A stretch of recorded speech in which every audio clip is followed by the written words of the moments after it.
नमस्कार, आपण पाहत आहात ठळक घडामोड क्राईम न्यूज. निर्भीड पत्रकारिता आवत सत्याचा.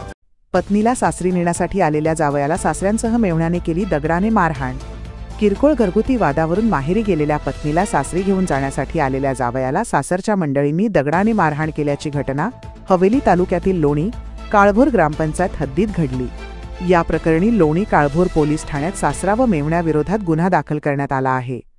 याबाबत दीपक सुनील पाथरकर वय 30 वर्षे राहणार बोरीभडक तालुका दौंड यांनी दिलेल्या फिर्यादीवरून हरिभाऊ मारुती उपाध्ये वय 55 वर्षे व ओम हरिभाऊ उपाध्ये वय 20 वर्षे राहणार गारुडी वस्ती लोणी काळभोर यांच्यावर मारहाण, शिवीगाळ व जीवे मारण्याच्या धमकीचा गुन्हा नोंद करण्यात आला आहे.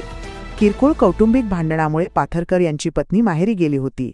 तिला समजावून सासरी पाठवण्यासाठी लोणी काळभोर येथे बैठक ठेवण्यात आली होती. बैठकीत पत्नीला सासरी पाठवण्याच्या कारणावरून वाद झाला. सासू सासरे मुलीला सासरी पाठवण्यास तयार नसल्याने पाथरकर बैठकीतून बाहेर पडले.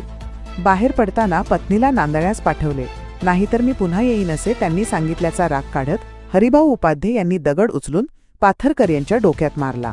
डोक्यात मार बसून पाथरकर जखमी होऊन खाली पडले. त्यानंतर ओम उपाध्ये यांनी हाताने मारहाण केली.